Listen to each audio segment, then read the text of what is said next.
Olá, meus irmãos e irmãs de Ideal Espírita, vocês que nos acompanham aqui na Web Rádio Cristo Consolador de São Paulo, muito obrigado mesmo pela sua companhia.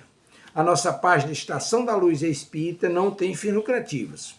O objetivo é a divulgação da doutrina espírita, e é por isso que reunimos aqui esse acervo de matérias espíritas, os livros da codificação, obras suplementares, entrevistas, palestras e outros trabalhos. Tudo isso exibidos nos programas das Web Rádio Estação da Luz de Natal e Cristo Consolador de São Paulo, para atender suas necessidades de estudo, pesquisa e lazer. Tudo isso sem fim lucrativo, como já dissemos. Agora, nos acompanhe aqui nesse programa a seguir.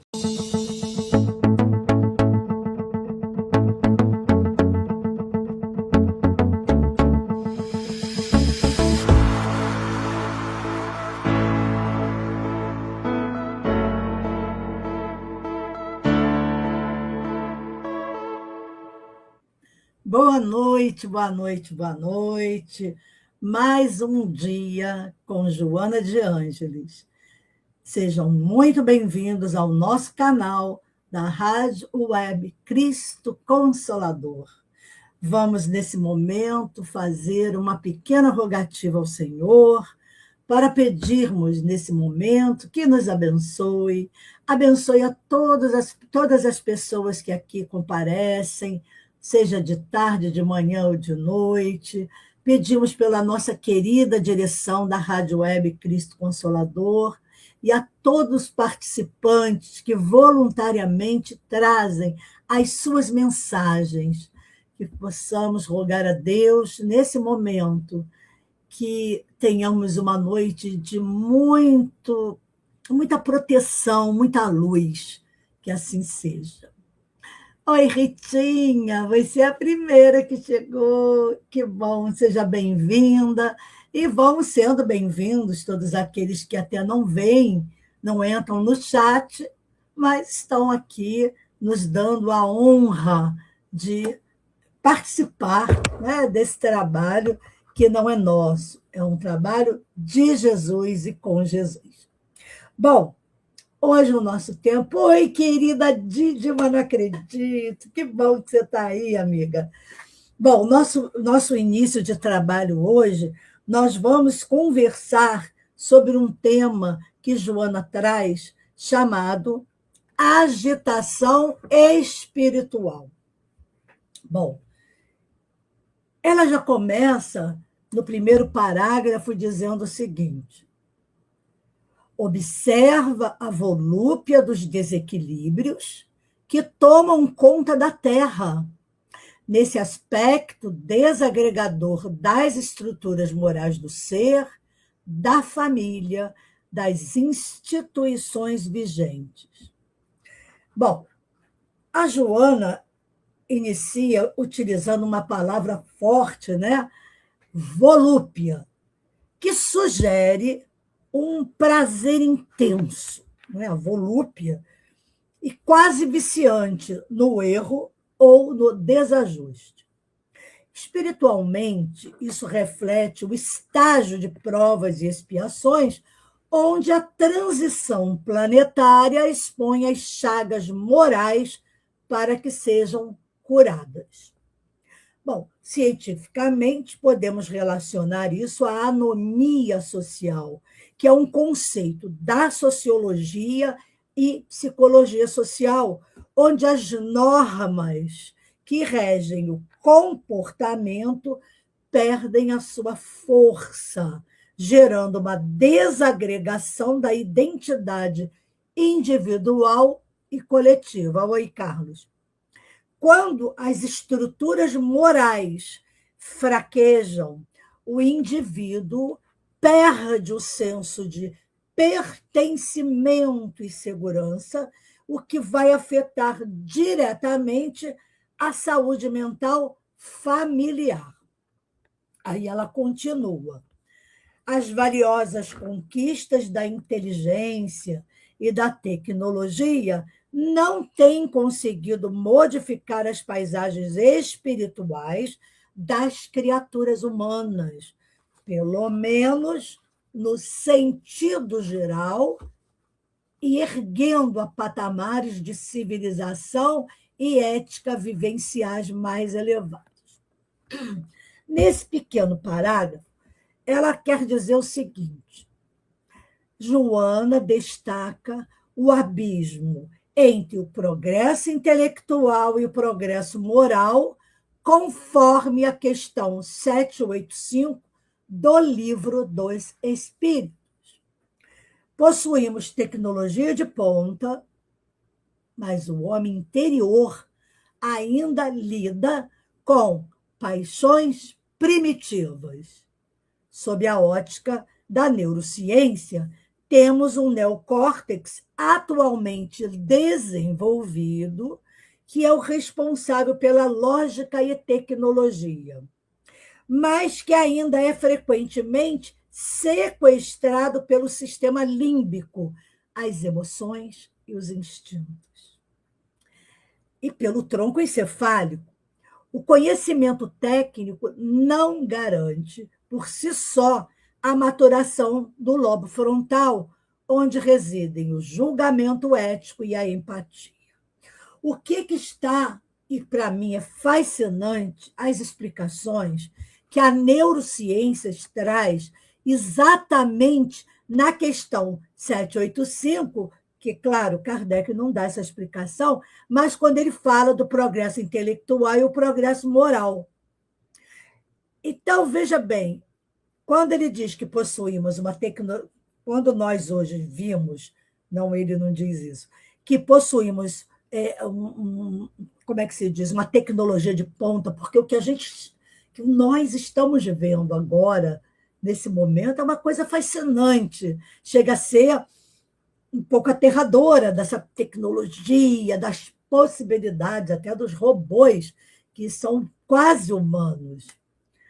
Agora, a neurociência dá essa explicação das nossas dificuldades, das emoções e dos nossos instintos, para que nós possamos entender que existe uma explicação biológica para o impedimento, muitas vezes, desse nosso desenvolvimento espiritual, porque nós somos sequestrados pelo sistema límbico e nossas emoções e os instintos dão vazão e impedem o nosso progresso moral. Mas, claro, isso tudo porque as nossas emoções e instintos são trazidos pelo espírito. Mas nós temos todo um arcabouço cerebelar, está aqui, nosso sistema todo dos neurônios, dos neurotransmissores.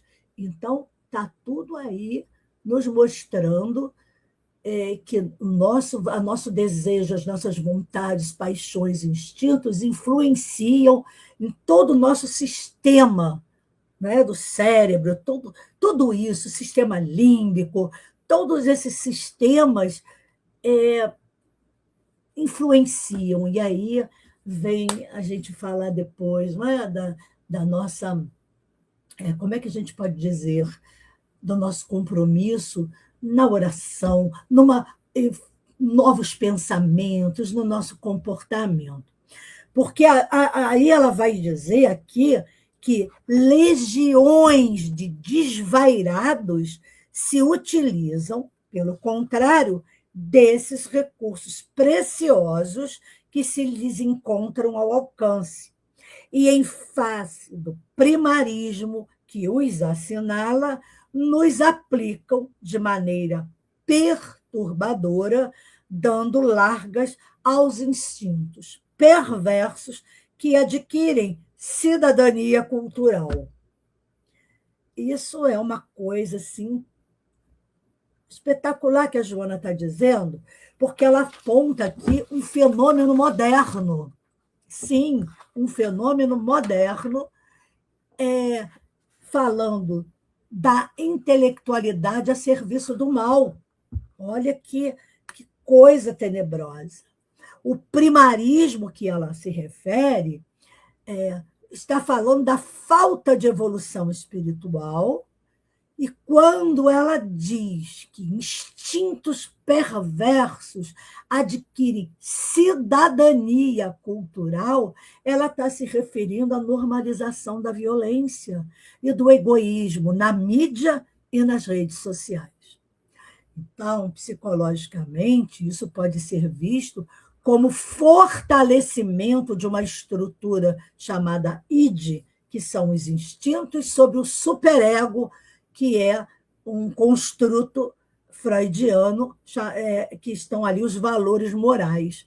Então, onde a tecnologia serve apenas para amplificar comportamentos impulsivos e narcisistas. Então, vejam que coisa séria que é. Aí eu volto lá para a criança, Dídima, volto lá para a evangelização. Se desde a criança do bebê, né, e hoje até dele ainda na barriguinha da mamãe, a gente precisa evangelizar esses espíritos desde a barriga, para que não fortaleçamos os instintos que nós trazemos e possamos fortalecer, construir, a partir do momento da educação, do desenvolvimento, o nosso superego, que é assim, uma espécie de policial. Né? É ele que internaliza os valores morais que são transmitidos pela família, pela igreja, seja qual for a sua constituição. Quando eu falo de igreja, de um templo, do sagrado, tá? Então, quando começamos a ensinar a criança o sagrado, o divino, fazer um trabalho de ligação com Deus, aí começamos a desenvolver espíritos com mais estrutura psicológica, com certeza espiritual. Exatamente. Então, depois a Joana também fala que, ao lado desses, outros tantos que possuem discernimento, ou que pelo menos se aparentam, se apaixonam pelas próprias ideias e, aturdidos no mundo interior, vão desencadear terríveis campanhas de morticínios, de antagonismos, de ódios insanos por toda parte. Esse é um problema muito sério que nós estamos atravessando nesse momento no planeta. Independente de ideologia, independente de qualquer coisa, estamos falando aqui de espíritos com tendências, inclinações, de desencarnados que influenciam sobre todos nós, os bons e os maus. Quando eu digo os bons, esses são os melhorzinhos, tá? Porque bom, a gente já sabe da resposta de Jesus, ninguém o é, só Deus. Mas é nós assim que estamos tentando melhorar. Então, também podemos sermos arrastados, como está lá no Livro dos Espíritos, eu não me lembro a questão, porque eu nem pesquisei, porque são coisas que vão vindo assim, no roldão que a gente vai falando, vai lembrando, que os arrastamentos podem acontecer, mas sempre poderão ser combatidos. Resistência tem que haver sempre, mas às vezes a gente não resiste, escorrega na casca da banana, justamente como aqui disse o nosso amigo, né, o Carlos, oremos, e por isso que Jesus realmente deu tanta importância ao falar de orar e vigiar. Porque quando a gente vigia e ora, a gente não escorrega na casca da banana, porque se nós estamos vigilantes, vai ser difícil pisar na casca da banana. Esse trecho que ela está dizendo, desses tantos que se aparentam, se apaixonam pelas próprias ideias e tal, ela está falando aqui do fanatismo e da fixação mental. A gente está vendo isso hoje, agora. Né? Espíritos com algum conhecimento, mas sem o quê? Humildade. Se tornam prisioneiros de seus próprios sistemas de crença. na psicologia, isso é de viés de confirmação levado ao extremo, onde o indivíduo se torna incapaz de aceitar o contraditório. Espiritualmente, esse apaixonar-se pelas próprias ideias. Então, vamos lá ver como é que é isso. Criando campos vibratórios de isolamento e orgulho, facilitando processos de obsessão por fascinação. Então, mais uma vez, oi, Berninha, mais uma vez, é preciso que tenhamos a atenção no vigiar e orar. Depois ela vem dizendo que organizações e sociedades culturais, políticas, econômicas, religiosas, vejam bem, ela está dizendo em sociedades culturais, políticas, econômicas, religiosas, mergulham em graves comportamentos éticos que são resultantes de alguns dos seus membros, seus altos executivos e administradores, embriagados pelo poder, maculando-os mediante as ações nefastas de que são responsáveis, delinquindo. Então, quando a Joana nos lembra isso, nos fala disso aí, é um momento que nós temos que ficar muito atentos às sociedades religiosas, e aqui vamos falar mesmo, né? Vamos lembrar que nós estamos numa sociedade religiosa. Nós somos espíritas, então eu vou falar das nossas organizações espirituais aqui no nosso planeta, onde, infelizmente, existem grupos religiosos que mergulham em graves comportamentos éticos, embriagados pelo poder. Eu sempre vou questionar, no sentido de, até entendo, na cultura, na política, na economia, o cara que, né, acaba se deixando envolver pelo poder, que ele é o tal, ele estudou, ele se graduou. Bom, pior quando não se graduou em nada e quer ser, mas tudo bem. Vamos falar aqui de quem é lá o papa da política, da economia.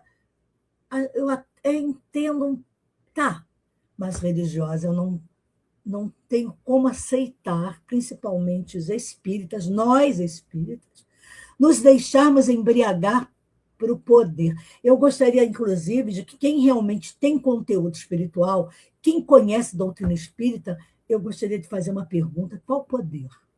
O poder de quê?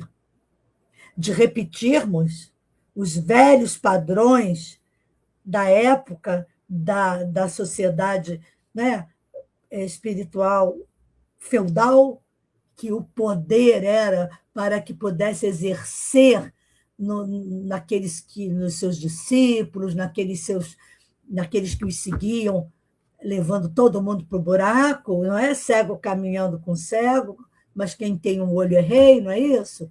Pois é, eu fico ainda um pouco, não deveria de jeito nenhum, mas eu ainda me escandalizo às vezes de ver pessoas que se agarram a cargos.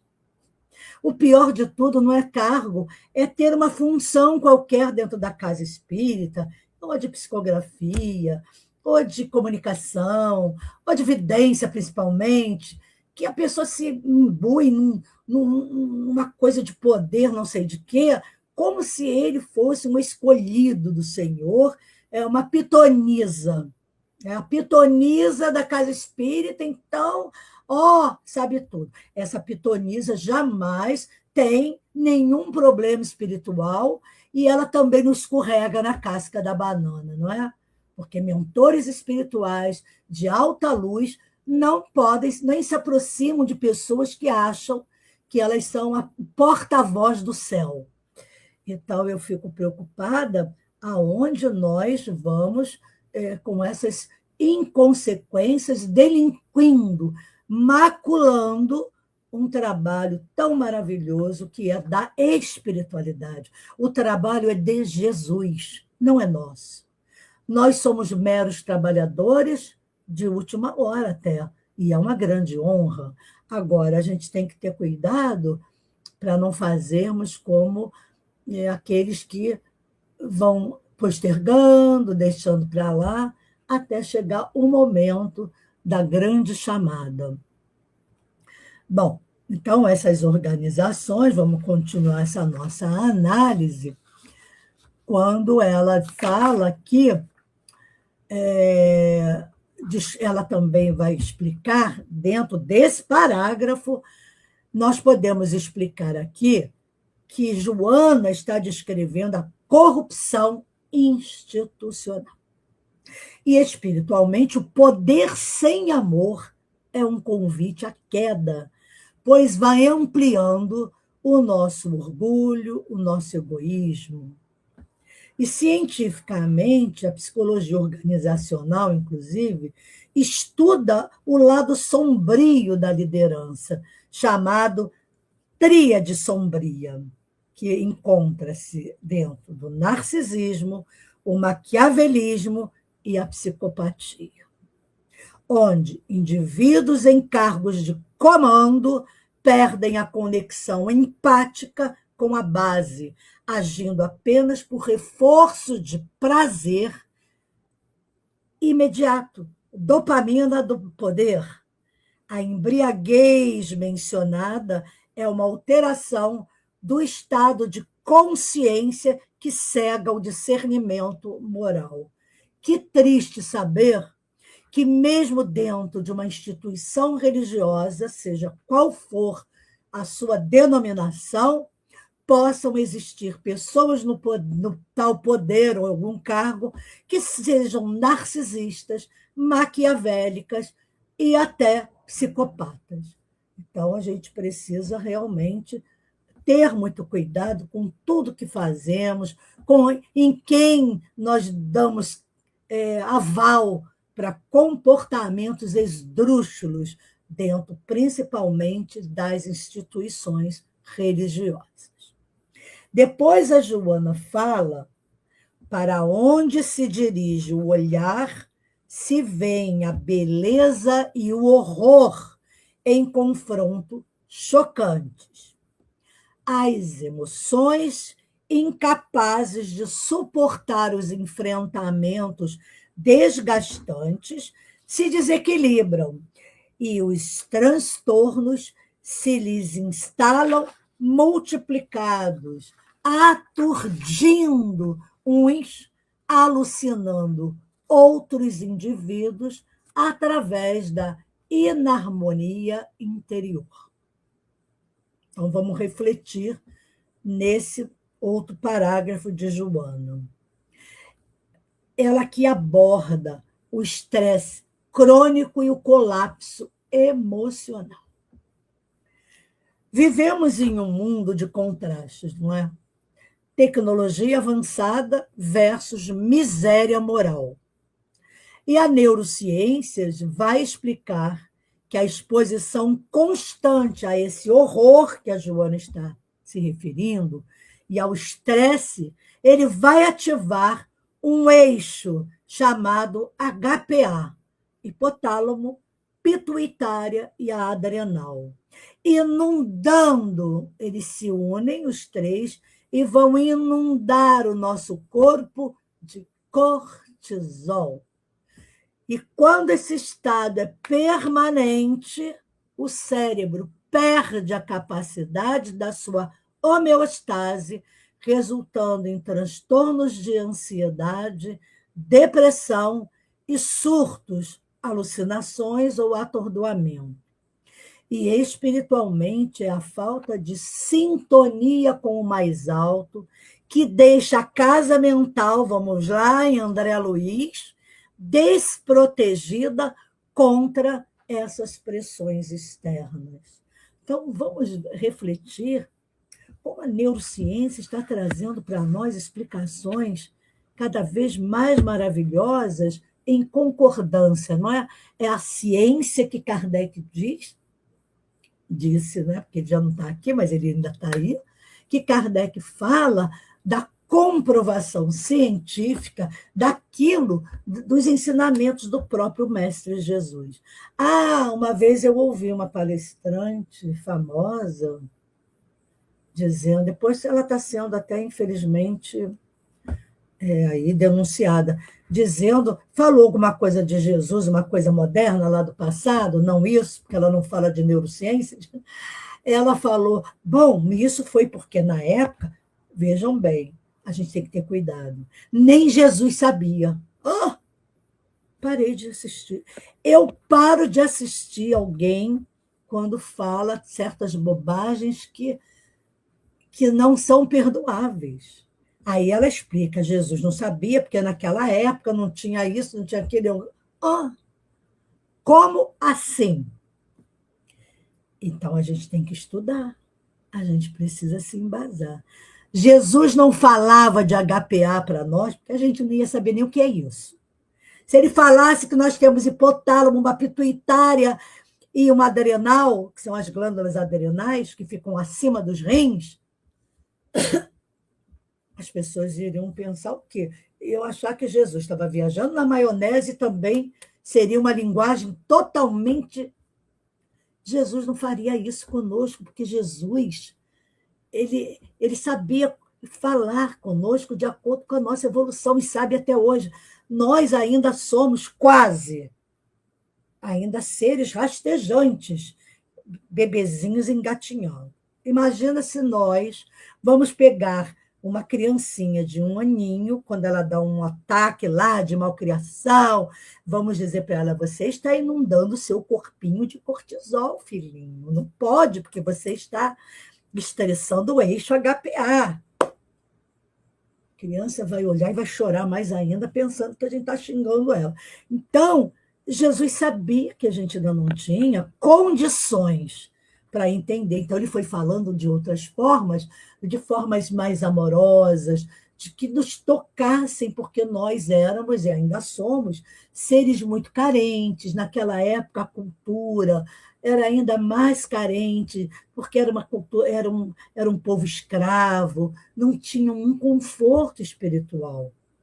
Então, ele só podia falar de uma forma confortante, reconfortante, que desse aos nossos corações um alívio, um abrigo e um acolhimento. Quando ela diz que as condutas se generalizam tragicômicas, insustentáveis, assinalando a agitação que se amplia. O termo tragicômico aqui que ela se refere é o absurdo do comportamento comportamento humano atual. O riso que mascara o desespero, ou a própria banalização do mal, que é muito triste o que está acontecendo hoje, a gente tem visto isso. Desde os maus tratos aos animais, às crianças, aos idosos e ao feminicídio. Então, vejam bem que a coisa está se... Graças a Deus, já estão havendo movimentos de espíritos empáticos, de espíritos simpáticos às causas, espíritos que estão se indignando para chamar a atenção da humanidade, dizendo, gente, ei, vamos acordar? Gente, o que houve? É normal tudo isso? É assim? Vamos sair fazendo o que a gente quer? Então, até a gente lembra um pouco de Freud, quando ele fala, né, sob a ótica da psicologia das massas, e ele estuda isso, ele traz um estudo profundo que não dá para falar aqui, quando um comportamento desequilibrado, ele se torna geral. Ele passa a ser aceito como norma, mesmo sendo patológico. Um pequeno exemplo.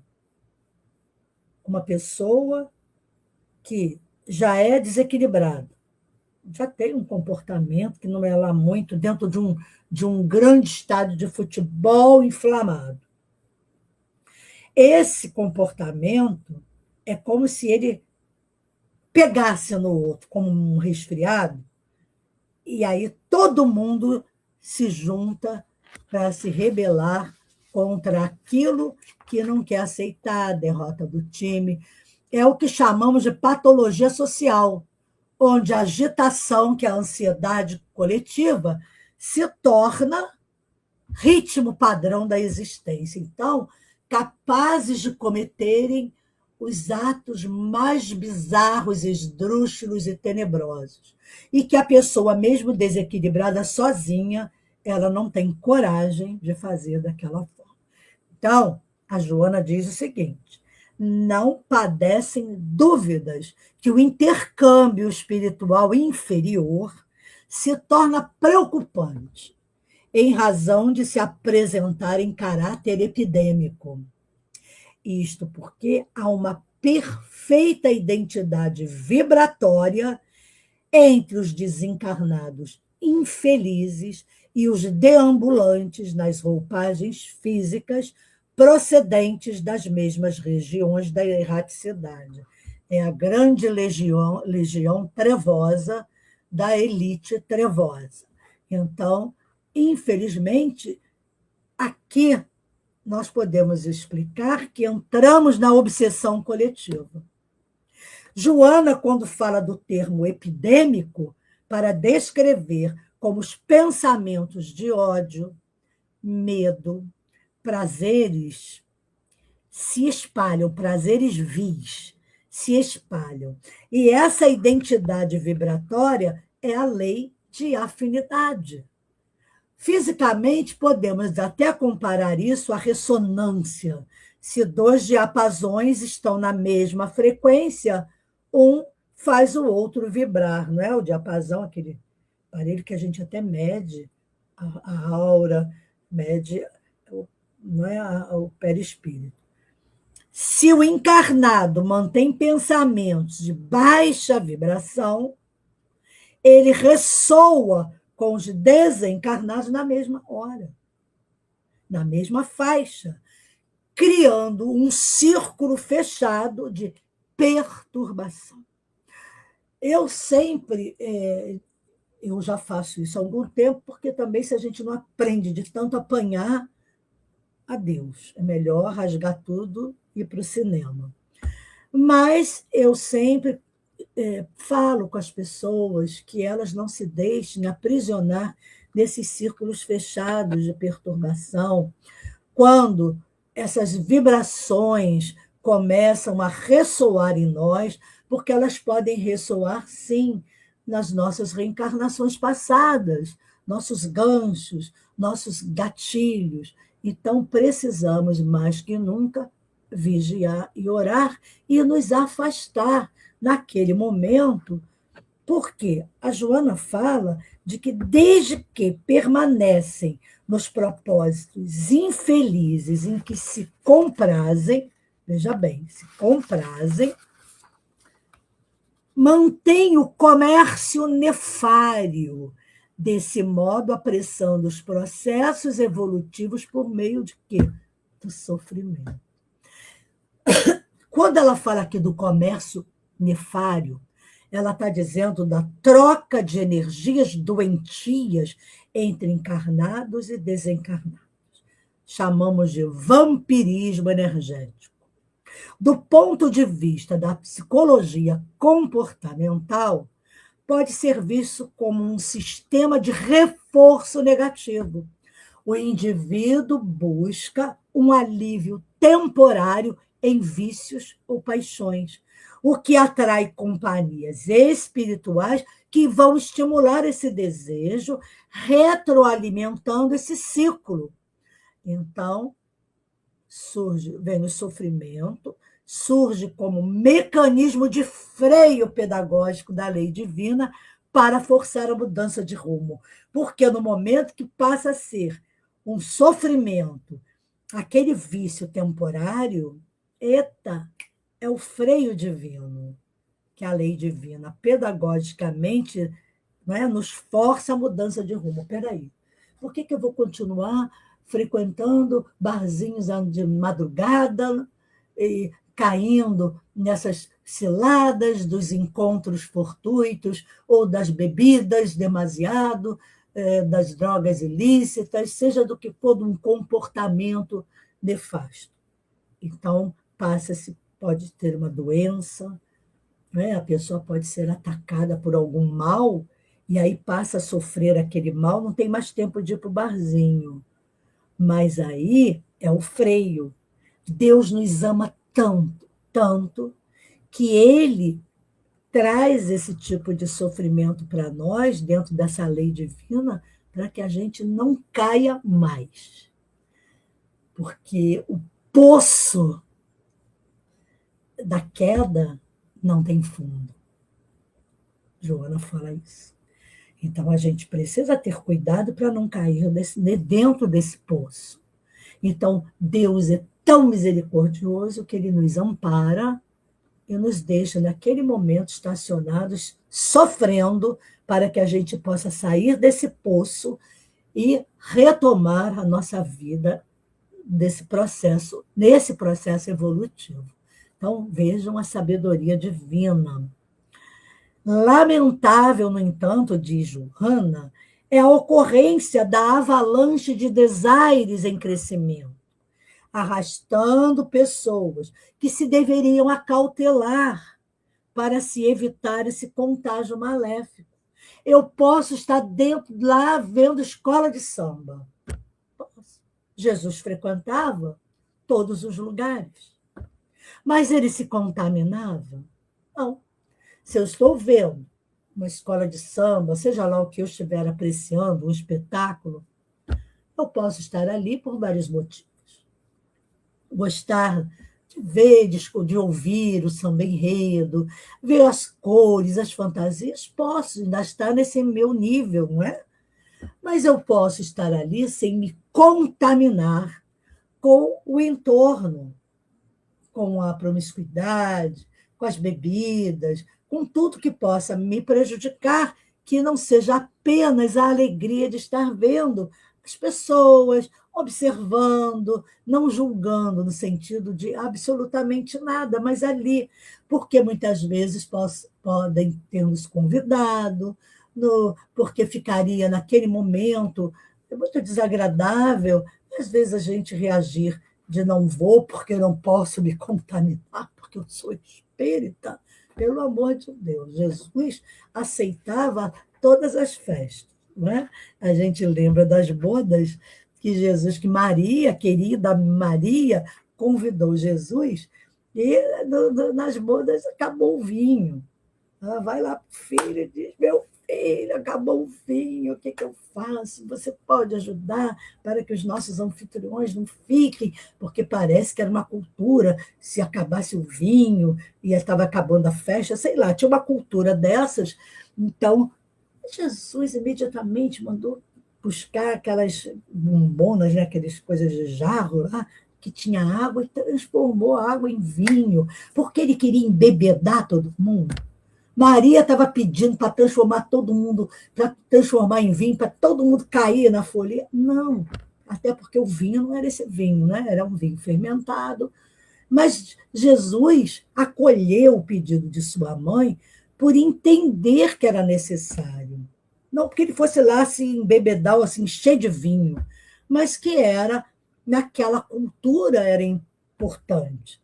Então, a Joana, quando fala lamentável, é a ocorrência da avalanche dos desaires em crescimento, onde arrastam as pessoas que deveriam se acautelar para evitar esse contágio, porque ela quer alertar aqui para a imprudência.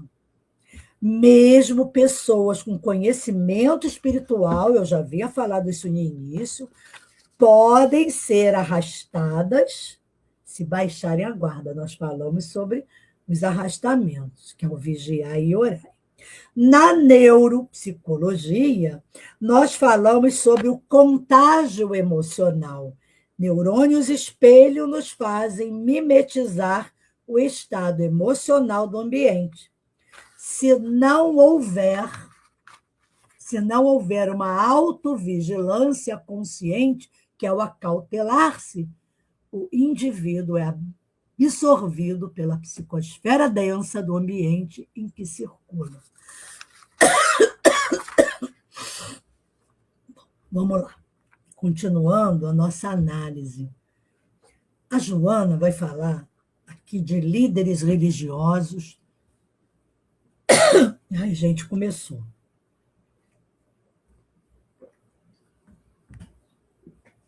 Precisamos aqui beber um pouquinho d'água, porque vai ressecando, né? Líderes religiosos, políticos de expressão, multiplicadores de opinião, homens, mulheres de elevados sentimentos, de um para outro momento, são envolvidos pela turbulência e engrossam as fileiras da anarquia. Isso a Joana falou. Deixando desencanto e frustração, ao mesmo tempo retirando os suportes morais naqueles que os respeitavam. Aqui ela está falando de uma coisa hoje atualíssima, importantíssima. Ela está analisando a queda dos ídolos. Espiritualmente, quanto maior a responsabilidade, maior a vigilância necessária.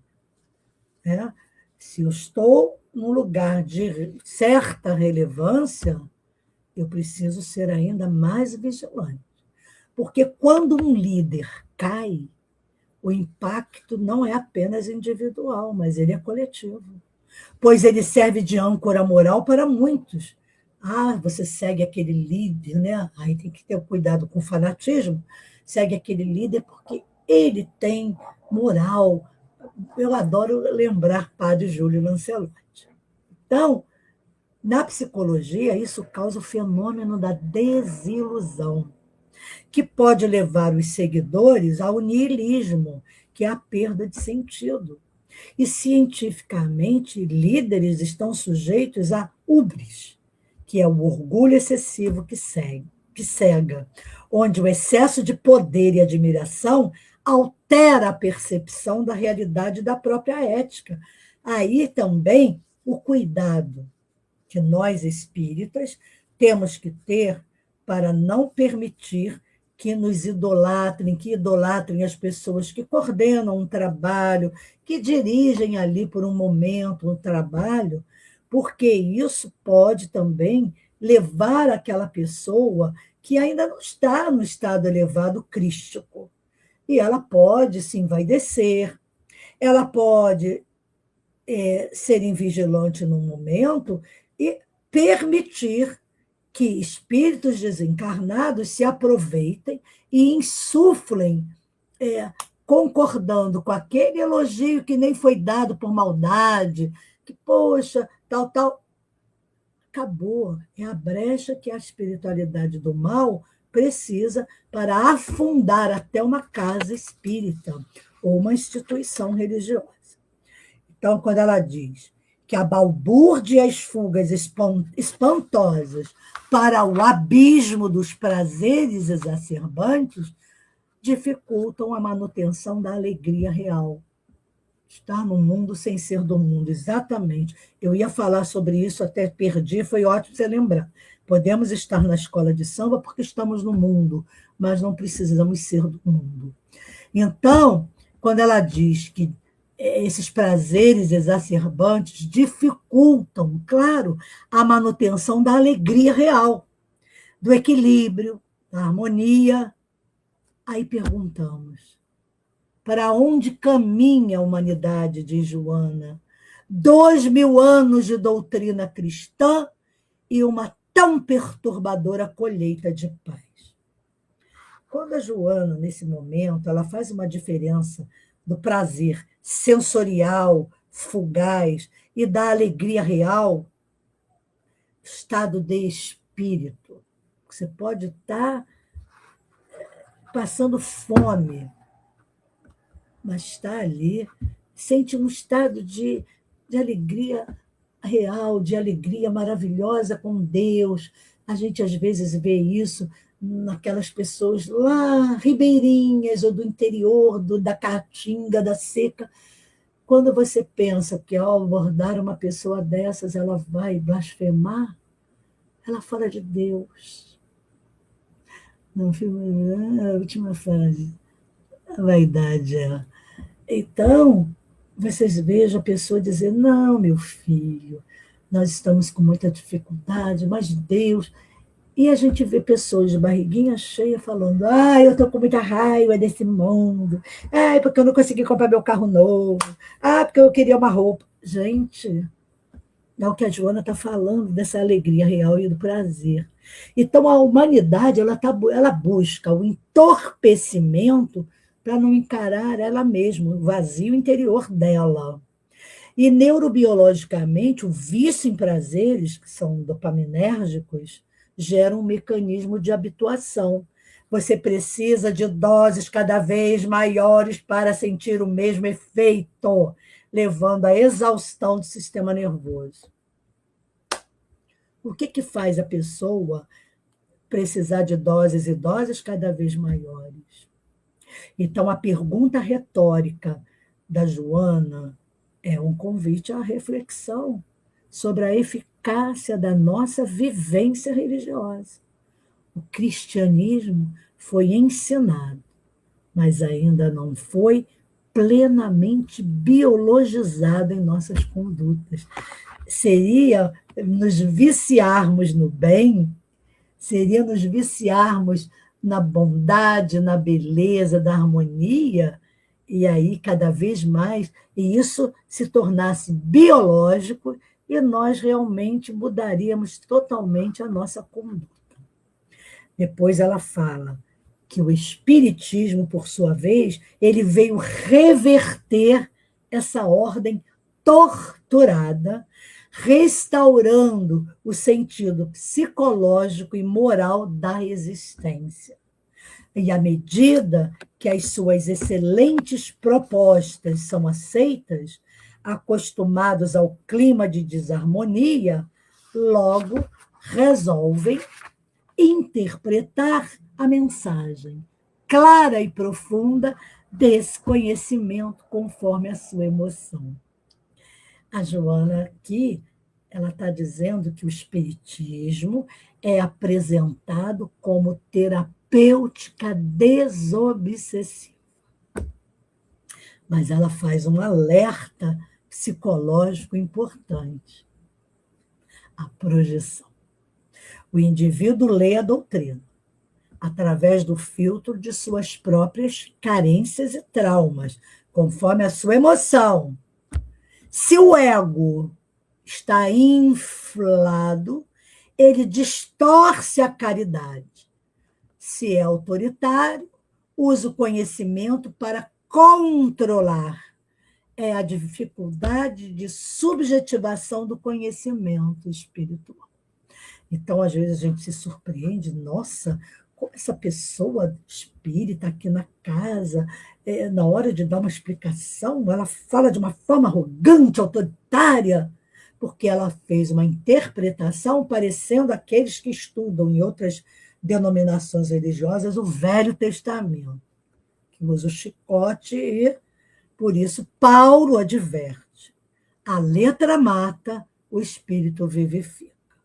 Por isso, precisamos entender essa dificuldade das pessoas. Se as pessoas, os alunos, têm dificuldade com o Enem de interpretar textos, você imagina quem continua sendo aquela pessoa que não sabia, vai ter dificuldade nessa subjetivação do conhecimento espiritual. Ainda vai dizer, está na Bíblia, Deus diz que é para fazer isso. Mas ela está falando da sua projeção de ser uma pessoa rigorosa e não tratada psicologicamente. Depois ela diz o seguinte a Joana: ao invés de aplicarem as lições à conduta, procuram as adaptar ao que já pensam e facilmente dessentem do movimento, formando grupelhos de críticas perversas. Isso é muito triste. Certamente que são poucos esses companheiros invigilantes e presunçosos. No entanto, são muito hábeis na arte de confundir e de dividir. Olha aí, por isso temos que estudar, estudar e estudar. Esse trecho aqui, que a Joana está descrevendo, chama-se resistência à mudança. Mudar a conduta exige esforço, reforma íntima. Adaptar a teoria ao erro é mais fácil, né? Pegar o chicote é mais fácil do que usar o amor. Psicologia social também. Dentro da psicologia social, isso se chama dissonância cognitiva, para não admitir o erro. O indivíduo ataca quem está tentando acertar, instituição e trabalhadores abnegados. Esses grupelhos que ela se refere operam por meio da fofoca e da calúnia, que são mecanismos de defesa do ego ferido para tentar nivelar todos por baixo. Por isso, Joana deu uma resposta ao Divaldo, numa época em que as pessoas foram reclamar que era muito difícil. Ela disse: vocês que subam o seu nível. Eu vou continuar usando esse nível. Por quê? Para nos obrigar, gente, a entender essa subjetivação, para que nos obrigássemos a estudar. Ninguém precisa fazer uma faculdade de psicologia, de medicina, não, mas para nos obrigar a estudar, a ampliar a nossa mente, a biologizar o nosso, né, nosso organismo, para que a gente realmente não aceite essa nivelação por baixo. Quem disse que estudar Kardec é fácil? Não é. Tem que estudar em grupo. Então, Joana também deveria ser estudada. Isso mesmo. Isso é um incentivo ao estudo. Porque se a gente não estudar, a gente cai na cilada dos fofoqueiros e dos caluniadores dentro da casa espírita. Porque esses grupeiros existem mais do que a gente possa imaginar. Depois ela diz aqui, de Mãe e todos, desejam solucionar os problemas dos outros e do mundo, sem resolverem os próprios. Um bando de gente mal resolvida, mal amada, apontam erros em tudo e em todos, acusam os demais, informando que desejam lograr a autopromoção em incontrolável conflito interior, que lhes desvela as ambições mal contidas. Elas realmente não se dão conta que são ambiciosas e que elas almejam, dentro de uma eleição da casa, né, da escolha dos líderes, não serem escolhidas. Porque a espiritualidade também é sábia. Se uma casa espírita gigante, que tem um trabalho de 100 anos, for a derrocada, Gerson Monteiro, na antiga USERJ, ele dizia: quando a coisa piora, os espíritos desencarnam aquela pessoa para o bem delas, né, para não afundar no poço, e para não afundar a casa espírita, por conta de sua ignorância doutrinária. Então, quando a gente estuda, a gente vai desenvolvendo nosso conhecimento doutrinário. Então, quando a gente é rigoroso no estudo, quando a gente diz, leiam o capítulo, não vamos ficar lendo juntos, porque as pessoas se acomodam em alguém, não só dando a comidinha de graça, mas também colocando na boquinha para ela nem mastigar. Gente, qual é o fundamento de quem passa um conhecimento dessa forma? Jesus mesmo não fazia isso. Ele fazia lá sua metáfora, falava da sua parábola, e cada um enfiava o seu... esqueci o nome agora. Fazia um lacinho, a carapuça. Por quê? Porque era para a gente refletir. Poxa, mas nós vamos ficar assim até hoje, desde lá? Então, Joana identifica aí uma coisa chamada narcisismo espiritual, que é a fuga de si mesmo através do ativismo crítico. Cientificamente, projetamos nos outros as sombras que não aceitamos em nós. Sombra junguiana. Quem muito acusa o desejo de glória do outro, geralmente está lutando contra a própria vaidade não assumida. É um quadro de profunda inarmonia mental e espiritual. Aí ela diz: não te permitas enredar nas suas trampas. Mantém o teu ritmo de trabalho com Jesus, sem lhes facultares a honra de te afligir. Não debatas com eles, não lhes resistas ao mal. A irmã morte, que um dia te interromperá a trajetória, também os alcançará. O que a Joana quer dizer com isso? Aqui está a prescrição terapêutica. A neutralidade afetiva perante a agressão. Jesus já não ensinava a não resistir ao mal? Adianta o cara me dar uma martelada e eu ir lá dar uma martelada nele também? Então, psicologicamente, não debater com mentes em desequilíbrio evita o engajamento emocional, que vai drenar nossas energias. A menção à morte aqui não é uma ameaça, olha, irmã morte, não, mas um lembrete da lei de causa e efeito e da transitoriedade da matéria. Todos compareceremos perante a nossa própria consciência. Eu não conheço ninguém que virou árvore, que virou uma planta eterna e não desencarnou e nem vai desencarnar nunca. A Joana, nesse final aqui, ela vai trazer esses pedidos, que ela faz uns pedidos maravilhosos quando ela diz: Jesus te aguarda à frente. Esta agitação é transitória e logo passará. De tua parte, age com amor sempre, até quando a harmonia se espraie como bênção de Deus entre todas as criaturas celestes. Perdão, terrestres. Então, qual é a explicação que ela dá aqui? De esperança. A explicação de resiliência. Quando ela fala agitação espiritual, é como uma tempestade que limpa a atmosfera. O compromisso do trabalhador, como todos nós que trabalhamos dentro de uma casa espírita, numa aula, numa clínica, é mantermos a emissão de ondas de amor e paz em tudo que fizermos, independentemente do caos externo. O amor é a única frequência capaz de neutralizar a agitação e restaurar a saúde psíquica e espiritual do planeta.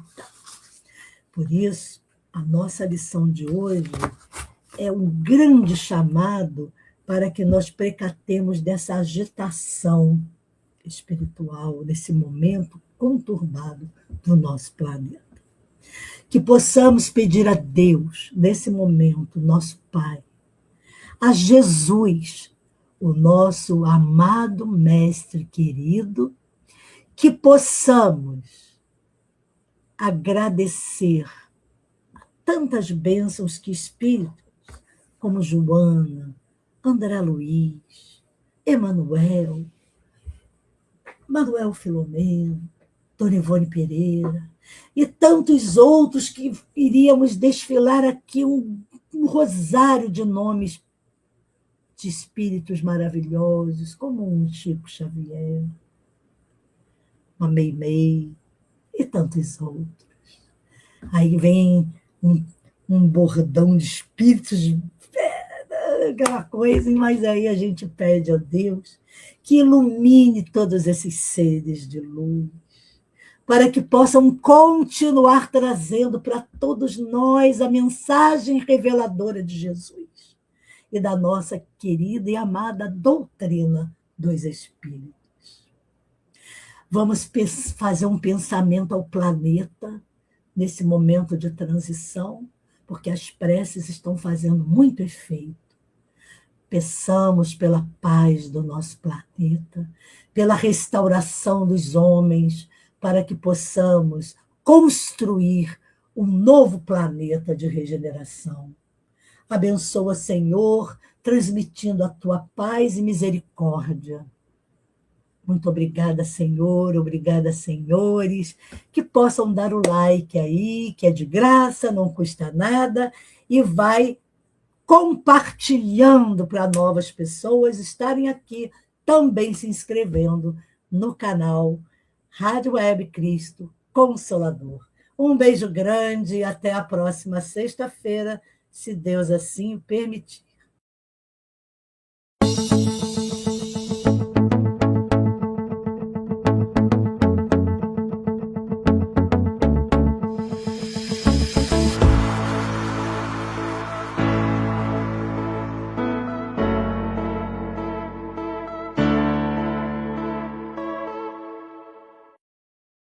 Chegamos ao final do nosso programa. Muito obrigado por ter nos acompanhado nesse trabalho e aguardo você na próxima atração.